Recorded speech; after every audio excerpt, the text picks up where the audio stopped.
প্রতিদিন প্রায় 2 লক্ষ টন অ্যালুমিনিয়াম তৈরি হয়।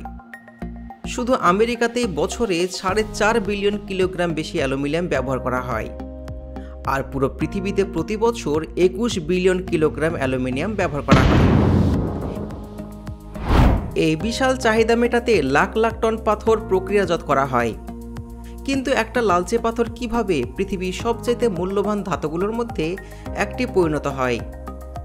এই ভিডিওতে আমরা দেখব অ্যালুমিনিয়াম কোথা থেকে আসে এবং ফ্যাক্টরিতে কিভাবে এটি তৈরি হয়। এই আধুনিক সভ্যতায় অ্যালুমিনিয়াম ছাড়া টিকে থাকতে পারে না। এটি আমাদের চারপাশে সর্বত্র ছড়িয়ে আছে। এরোপ্লেন, গাড়ি, এমনকি আমাদের বাড়ির বিদ্যুৎ সরবরাহকারী হাই ভোল্টেজ তারেও এর উপস্থিতি। লোহার মতন এটা সহজে মরিচাও ধরে না, কারণ এর পৃষ্ঠে অক্সাইডের একটা স্তর তৈরি হয় যা এটিকে ক্ষয় থেকে রক্ষা করে।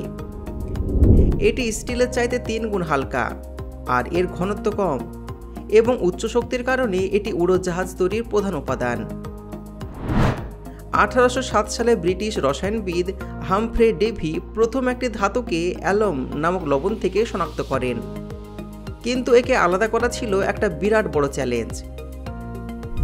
প্রায় 20 বছর পর ডেনিশ রসায়নবিদ হ্যান্সে ক্রিশ্চিয়ান ওয়েস্টেড প্রথমে এই ধাতুটিকে নিষ্কাশন করতে সফল হন, কিন্তু সেই প্রক্রিয়া এতটাই জটিল এবং ব্যয়বহুল ছিল যে 20 শতাব্দীর শুরু পর্যন্ত অ্যালুমিনিয়ামের দাম সোনার চাইতেও বেশি ছিল।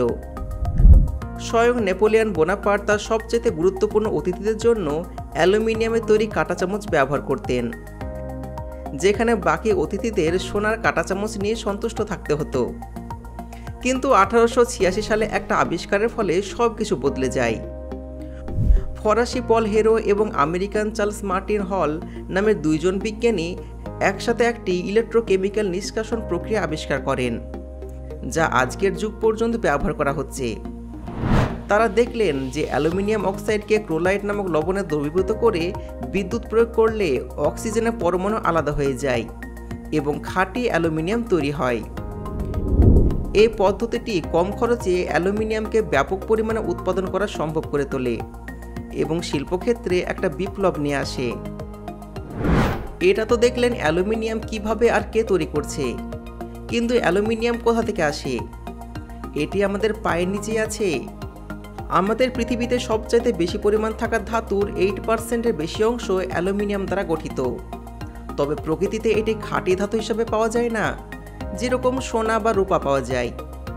একে শুধুমাত্র বক্সাইট নামক লালচে আকারের স্তরে পাওয়া যায়।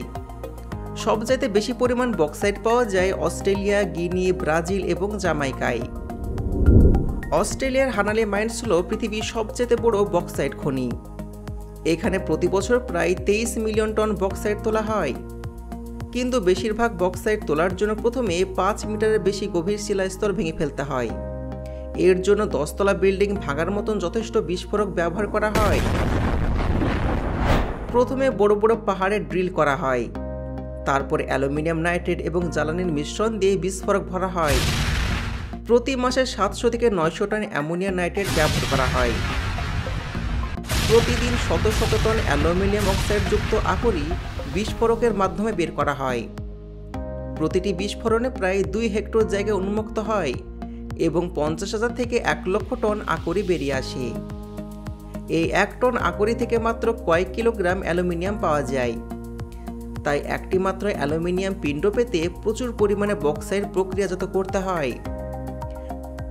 1 টন অ্যালুমিনিয়াম পেতে প্রায় 4 টন বক্সাইট লাগে। এই বিশাল খনন কাজের জন্য কোটি কোটি ডলারের বিনিয়োগ দরকার। এই এক্সকাভেটরটি বিশ্বের সবচেয়ে বড় এবং সবচেয়ে দামি যন্ত্রগুলোর মধ্যে একটি। এর দাম $20 মিলিয়ন বেশি। একটি অফরোড ট্রাক 270 টন পর্যন্ত বক্সাইট বহন করতে পারে। একটি খালি ট্রাক মাত্র 1 মিনিটের মধ্যে পুরো লোড হয়ে যায়। তারপরে ট্রাকগুলো বক্সাইটকে প্রক্রিয়াজাতকরণ প্ল্যান্টে নামিয়ে দেয়। বক্সাইট থেকে অ্যালুমিনিয়াম নিষ্কাশন করার জন্য বোর প্রক্রিয়া নামে একটি পদ্ধতি ব্যবহার করা হয়।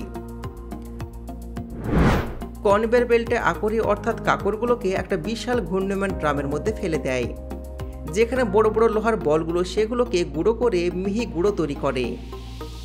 এই গুঁড়োগুলোকে তারপর একটা কষ্টিক তরলের সাথে মেশানো হয় যা অ্যালুমিনিয়াম অক্সাইডকে বাকি অংশ থেকে আলাদা করে নেয়। এর ফলে একটি ঘন অ্যালুমিনিয়াম অক্সাইডের দ্রবণ তৈরি হয়ে যায়। সবচাইতে আশ্চর্যকর বিষয় হলো এই দ্রবণকে শুকিয়ে বালির মতন দানা পদার্থ তৈরি করা হয়, যাকে অ্যালুমিনা বলা হয়। এই অ্যালুমিনা থেকেই অ্যালুমিনিয়াম তৈরি করা হয়। এরপর আসে অ্যালুমিনিয়ামকে অক্সিজেন থেকে আলাদা করার পালা। এর জন্য অ্যালুমিনাকে অ্যালকোয়ার প্রোডাকশন প্ল্যান্টে নিয়ে যাওয়া হয়। প্রতি 3 দিন পর পর একটি জাহাজ বন্দর থেকে রওনা দেয়, যা 35,000 টন খাঁটি অ্যালুমিনিয়ামের যোগান দেয়। এরপর সেই অ্যালুমিনাকে একটা বিশেষ ভ্যাকুয়াম ক্লিনার দিয়ে জাহাজের ভিতর থেকে বের করা হয়। এটি ঘন্টায় 300 টন পর্যন্ত অ্যালুমিনা বের করতে পারে, যার ফলে মাত্র 5 ঘন্টা একটি জাহাজ খালি হয়ে যায়। অ্যালুমিনাকে তারপরে বড় ইলেকট্রোলাইট টবের মধ্যে ঢোকানো হয়, যা গলিত ক্রোলাইট দিয়ে ভরা থাকে। ক্রোলাইট অ্যালুমিনিয়ামের গলনাঙ্ক 2050 ডিগ্রি সেলসিয়াস থেকে কমিয়ে মাত্র 950 ডিগ্রি সেলসিয়াসে নামিয়ে আনে।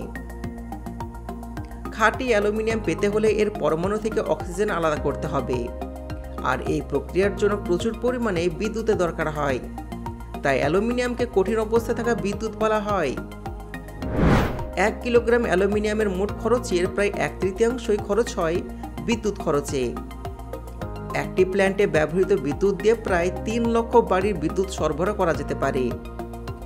এই প্রক্রিয়াটি প্রতি 36 ঘন্টা পর পর চলতে থাকে। একবার নিষ্কাশিত হয়ে গেলে তরল অ্যালুমিনিয়াম একটা বিশেষ তাপ নিরোধক পাত্রে স্থানান্তর করা হয়, যা ধাতুর তাপমাত্রা বজায় রাখে এবং এটিকে সহজে জমাট বাঁধতে দেয় না।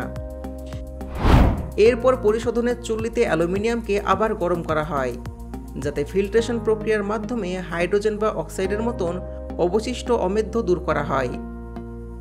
এরপরে খাঁটি অ্যালুমিনিয়ামকে ছাঁচে ঢেলে পিণ্ড তৈরি করা হয়। এই পিণ্ডগুলো একটা নিয়ন্ত্রণ প্রক্রিয়ায় ঠান্ডা করা হয়, যাতে কোনো ত্রুটি না থাকে।